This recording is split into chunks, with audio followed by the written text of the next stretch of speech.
Welcome back to 3 News at 5. This Sunday evening marks the start of the Holocaust Remembrance Day, which commemorates the 6 million Jewish lives and millions of others lost during the Holocaust. Fewer and fewer survivors are with us each year that passes, which is why sharing their stories is more important now than ever. No doubt. And now a new documentary is shining a light on a group of extraordinary young women who survived, including one who ended up living right here in Cleveland. 3 News' Maureen Kyle shows us why we should never forget.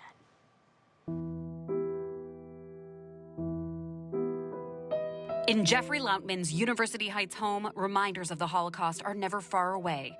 His mother, Bertha Berkowitz Lautman, was a survivor. I'm going to start with a photo of my mother's family, taken in the early 1930s in a little village called Vyšná Pisana in Slovakia. And in this picture, there are 10, and only 3 will survive.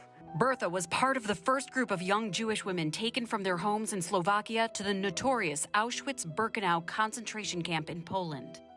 When the police came, well, I had to start packing. They told my parents that they were going to take me to work, and there was no other choice.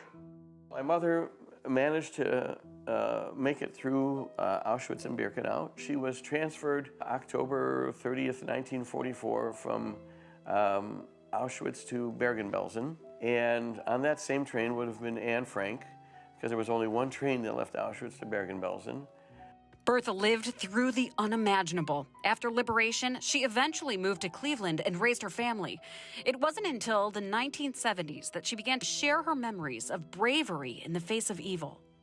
My mother described a day that they were clearing out the camp because new prisoners were coming in, and thousands were selected to go to the crematorium.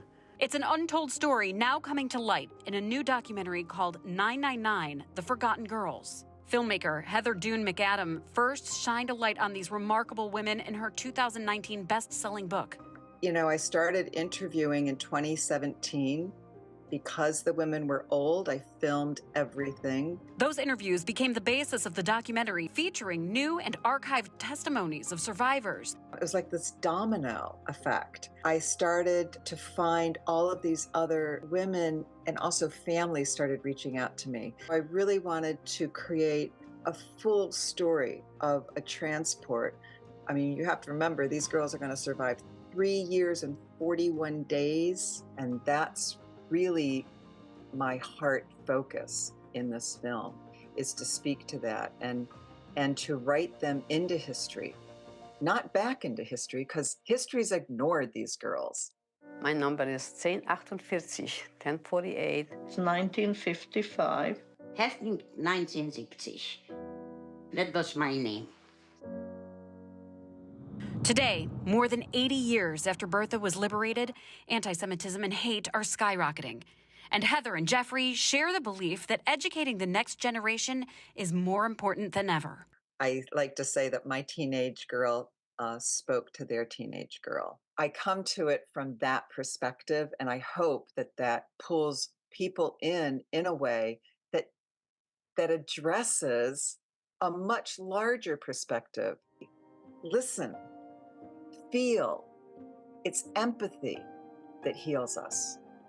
Why do you want everyone to know her story? I have been teaching Holocaust since 1979 and doing public speaking. It has evolved a lot. People are not as well informed, and I'm not out to inform them about the Holocaust. My battle is against hatred. Hopefully that story touches their heart, and there'll be 1 ounce or 1 pound or 1 gallon less hatred in the world. Maureen Kyle, 3 News. Oh my goodness, what a mission there. By the way, there's a screening of 999: The Forgotten Girls this Sunday. It's at 7 p.m. at Green Road Synagogue. We do have more information on our website, wkyc.com.